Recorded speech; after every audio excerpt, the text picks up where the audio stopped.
Բարև ձեզ հայեր ջան, այսօր այս տեսօրովակի ընթացքում կպատմեմ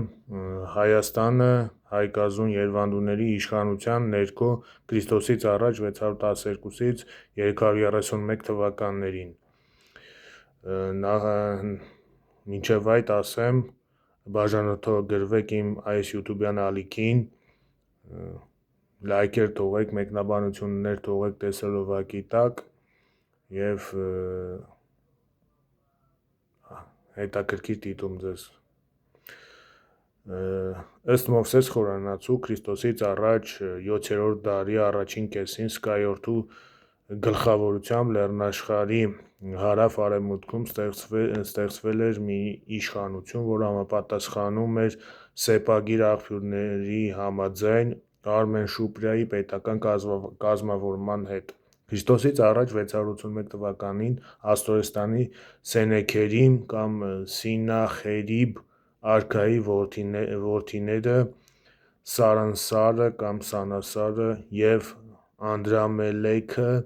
սպանում են իրենց հորը և փախչում Հայաստան։ Նրանց ապաստան է տալիս Սկայորդին բնակեցնելով Աստորեստանի սահմանակցությամբ։ Պատմահոր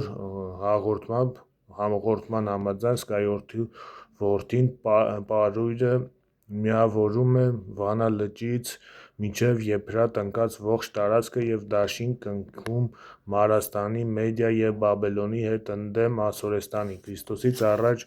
612 թվականին դաշնակից զորքերը գրավում են Աստորեստանի մայրաքաղաք Նինվեն։ Պարույրը թագավորվում է Մարաստանի արքայի կողմից և ճանաչվում Հայաստանի թագավոր, երբ դաշնակից զորքերը Քրիստոսից առաջ 609 թվականին Տոսպ կամ Տուշպա-Վանի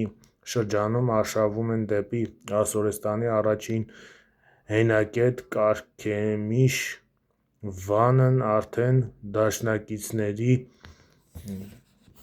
դաշնակիցների, այսինքն պարույրի իշխանության ներքո էր, նշանակում է Վանի արքայատոհմից իշխանությունը անցում է կատարել պարույրին տեղի էր ունեցել այդ թվականին կամ մինչև այդ։ Քրիստոսից առաջ 580-ից 570-ական թվականներին պարույրի հաջորդներից նշանավոր է դառնում Երվանդ առաջին Սակավակյացը, որի անունով էլ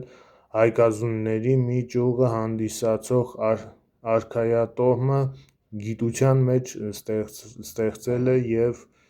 երվանդական, երվանդյան կամ երվանդունի անվանում տվել։ Երվանդ Սակավակյացի օրոք հայոց թագավորությունն ուներ 40 հազարանոց հետևակ և 8 հազարանոց հետզելազոր, որն այդ ժամանակ բավականին ուժ էր համարում։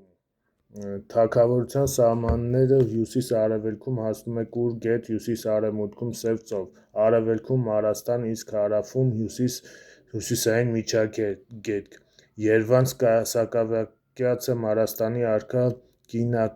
Կինաքսար Վարբակեսի Քրիստոսից առաջ 625-ից 585 թվականներին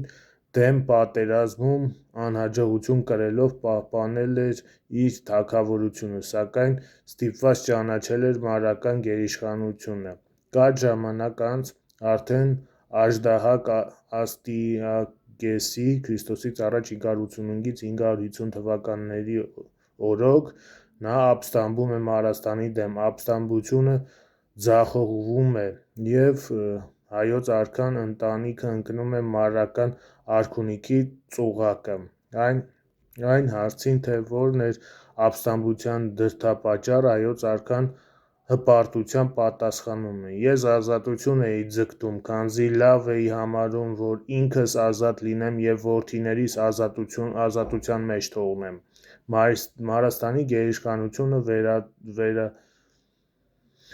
Մարաստանի գերիշխանությունը վերացվում է Քրիստոսից առաջ 6-րդ դարի կեսին Երվանդ առաջինի որդի Տիգրան Երվանդյանը պարսից արքա Կյուրոս Մեծի հետ միացյալ ուժերով ապստամբում է Մարաստանի դեմ։ Ապստամբությունը սկսվում է Քրիստոսից առաջ 553 թվականին։ Կյուրոս Մեծի գլխավորած դաշնակիցն էր Տիգրանը, որի իշխանությունը Հայաստանից բացի տարածվում էր նաև Կապադոկիայի, Վրաստանի և Աղվանքի վրա։ Ըստ հայկական ավանդության համաձայն Տիգրանն էլ վճռական պայքարում սպանում է Մարաստանի Աժդահա կարգային։ Մովսես Խորենացին ներկայացնելով հայկազնուների ըստ մեծագործությունների Տիգրան Երվանդյանի համարում է մեր պատմության երրորդ կարևոր դեմքը հայկից և Արամից հետո։ Հույն պատմիչ Քսենոֆոնտի համաձայն Տիգրանը աշակերտել էր մի իմաստունի փիլիսոփայի և ինքն էլ հայտնի էր իր իմաստությամբ ու տաղանդով։ Նա մտերիմ էր պարսից արքա Կյուրոս II Մեծի հետ, որսընկեր էին եղել դեռ պատանի հասակում, իսկ հետագայում դարձել էին զինակիցներ։ Ք.ա. 550 թվականին Կյուրոս Մեծը ստեղծում է Աքեմենյան աշխարհակալությունը, որը մինչ այդ գոյություն ունեցած աշխարհակալ տերություններից ամենամեծն էր։ Նրա սահմանները միջերկրական ծովից և Եգիպտոսից ձգվում էր մինչև Հնդկաստանի ժամանակակից Սեպագիր աղբյուրներում։ Հայաստանը ավանդույթ ուժով կոչվում էր Կուտիկական երկիր, որի տիրակալը իմա Տիգրան Երվանդյանն Կյուրոս Մեծի աջ ձեռքն էր։ Հենց նրան է Ք.ա. 538 թվականին դաշնակից զորքերի գլուխ անցած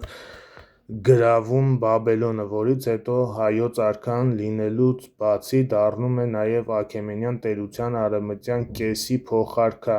Մովսես Խորենացին այսպես է ընդհանրացնում Տիգրան I Երվանդյանի գահակալությունը. «Սա մեր թագավորներից ամենահզորը և ամենախոհեմն էր և նրանցից բոլորից քաջ. Նա Կյուրոսին աջակից եղավ մարած իշխանության տապալելու և նրա բնակության սահմանների ընդարձակելով հասցրեց մինչև հին բնակության սահմանների ծայրերը։ Բոլորն իր ժամանակներից նախանձելի եղավ, իսկ հետո եկողներից ցանկալի թե ինքը և թե իր ժամանակը։ Որպես Կյուրոսի գլխավոր դաշնակից Հայաստանը արտոնյալ դիրք ուներ տերության մեջ։ Կյուրոս II Մեծը զոհվում է Ք.ա. 529 թվականին։ Նրան հաջորդում է որդի Կամբիզը։ Նրա օրոք ևս պահպանվում է Հայաստանի և Աքեմենյան Պարսկաստանի դաշնակցային հարաբերությունը։ Տիգրան Երվանդյանը մահանում է Կյուրոսից 5 տարի հետո։ Նրան ըստ Մովսես Խորենացու հաջորդում է Վահագն անունով որդին։ Տիգրան Երվանդյանն ուներ 3 որդի, որը հավանաբար անվանակոչել էր հայոց ռազմի Գերագույն Աստծո անունով կամ աստվածացնելով նա համարվել էր այդ Աստծո երկնային մարմնավորումը կամ հայտնությունը։ Ք.ա. 522 թվականին Կամբիուսի սպասելի մահից հետո սկսվում են գահակալական կռիվները, որոնք ի վերջո ավարտվում են Դարեհ I-ի հաղթանակով, երբ Դարեհը հաստատվում է գահին տերության ժողովուրդները ապստամբում են Աքեմենյան տիրապետության դեմ։ Դարեհի իշխանությունը իրավականությունը չի ճանաչում Հայաստանը։ Դարեհը ստիպված էր իշխանության առաջին տարիներին պատերազմում է բազմաթիվ հակառակորդների դեմ, ինչի մասին պատմում է թողած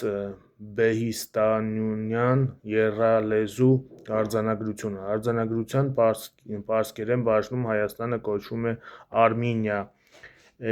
Էլամերում Հարմինիա, բաբելոներենում Ուրարտու։ Հայաստանը շարունակում է Ուրարտու կոչվել նաև ավելի ուշ Ք.ա. 4-րդ դարում Աքեմենյան արքա Արտաքսես II-ի բաբելոնյան արձանագրություններում, ինչը մեկ անգամ ևս ցույց է տալիս, որ Ուրարտուն Հայաստանի անվանումներից մեկն է եղել։ Ք.ա. 522-521 թվականներին Դարեհը բազմաթիվ արշավանքներ է ձեռնարկում վերանվաճելու իր իշխանության չընդունող երկրները։ Բեհիստունյան արձանագրություն սկզբում Հայաստանը չի հիշատակվում ապստամբների երկրի շարքում, ինչը ցույց է տալիս, որ վերջինս լիովին անկախ էր։ Ամենամեծ փորձությունը Դարեհ Առաջինը սպասում է Հայաստանում։ Եթե մյուս երկրները նա կարողանում էր նվաճել մեկ արշավանքով, ապա դեպի Հայաստան 5 արշավանք է պահանջվել, և միայն 5-րդ արշավանքից հետո է հայերը ընդունել Դարեհի գերիշխանությունը։ Նույն արձանագրությունը հաղորդում է չափազանց հետաքրքիր մի իրադարձության մասին ևս։ Դարեհի դեմ Բաբելոնում բարձրացած ապստամբությունը ղեկավարում էր հայազգի Արխան Խալդիայի որդին։ Մյուս կողմից ցույց է տալիս, որ Ք.ա. 520-ական թվականներին հայոց մեջ շարունակվում էր Խալդի աստծո պաշտամունքը։ Մյուս կողմից վկայում է Բաբելոն-Հայաստան կապի մասին, որը հաստատվել էր առնվազն Տիգրան Երվանդյանի ժամանակներից։ Դա նաև մղում է մտածելու, որ Բաբելոնի ապստամբությունը կարող էր ուղղորդված լինել Հայաստանից, ինչը մեր երկրի տարածաշրջանի մեծ ազդեցություն ունենալու ուղղակի վկայություն կարող է համարվել։ Ք.ա. 521 թվականին Հայաստանը ճանաչում է Աքեմենյան տերության գերիշխանությունը, սակայն պարսիկները ևս իրենց հերթին ստիպված են գնում զիջումների։ Հայաստանում շարունակում են իշխել երևանդունիները, որոնք հատում են սեփական դրամները և վկայելով լիակատար ներքին ինքնուրույնություն։ Ապստամբությունների ճնշումից հետո Ք.ա. 520 թվականին Աքեմենյան տերությունը բաժանվում է 20 մեծ վարչական միավորների սատրապությունների։ Հայաստանը կազմում է 13-րդ սատրապությունը։ Հայաստանի կառավարիչ սատրապները Հայկազնի երվանդական տոհմի ներկայացուցիչներն են և շարունակում էին կարևոր դիր գրավել Աքեմենյան տերության մեջ, երբեմն ազգակցական խնամյական կապեր ունենալով պարսից արքայի հետ։ Հայաստանը որպես սատրապություն Աքեմենյան տերության կազմում մնում է մինչև Ք.ա. 331 թվականը։ Այդ ժամանակաշրջանի մասին մեր տվյալներում սակավաթիվ տեղեկություններ են։ Ուշագրավ տեղեկություններ է հաղորդում հույն զորավար և պատմիչ Քսենոֆոնը, որը Ք.ա. 401 թվականին անցել է Հայաստանի տարածքով։ Նա տեղեկացնում է, որ այդ ժամանակ Հայաստանի սատրապ էր Օրընտոսը Երվանդ II, որն ամուսնացած էր Աքեմենյան տիրակալի Արտաքսեսի II դստեր հետ և բարձր դիրք էր գրավում։ Երվանդ II հատում է սեփական պատկերով ոսկե, արծաթե և պղնձե դրամներ։ Երվանդ II մասին վերջին տեղեկությունները վերաբերում են Ք.ա. 360 թվականներին, որոնց համաձայն նա գլխավորել էր Աքեմենյան դեմ մի քանի բարձրացած ապստամբություններ, բայց անհաջողություն կրելով ապստամբել էր Հունաստանում և այնտեղ ապրել մինչև կյանքի վերջ՝ Ք.ա. 344 թվականին։ Ըստ Քսենոֆոնի, Հայաստանի արևմտյան մասն ուներ կառավարիչը Տիրիմբազ անունով, որը ենթարկվում էր Երվանդ II-ին։ Ամեն գյուղ ուներ իր գյուղապետը։ Քսենոֆոնը նկարագրում էր Հայաստանը որպես շատ հարուստ, բարեկեցիկ և հյուրընկալ ժողովուրդ ունեցող երկիր։ Նա նշում է, որ չկար մի տուն, որտեղ իրենց չհյուրասիրեին բազմապիսի խմիչքներով ու մսեղեն կերակուրներով։ Հույն պատմիչն առաջին անգամ այստեղ է տեսել գարեջուրը, որը նկարագրվում է որպես գարուց պատրաստված գինի, որի երեսին լողում էին գարու հատիկներ։ Երվանդ II-ից հետո մեր տեղեկությունները Հայաստանի մասին կրկին խիստ սակավաթիվ են։ Հայտնի է, որ ամենայն վերջին տիրակալ Դարեհ III Կոդմոնոսը նախքան տիրակալ դառնալը եղել է Հայաստանի սատրապ և հայոց գահի վրա կրել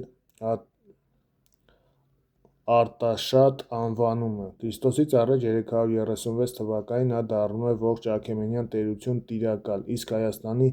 սատրապ է դառնում Հայկազուն Երվանդունիների տոհմի ներկայացուցիչ Երվանդ III, ում վիճակված էր վերականգնելու Հայաստանի անկախությունը։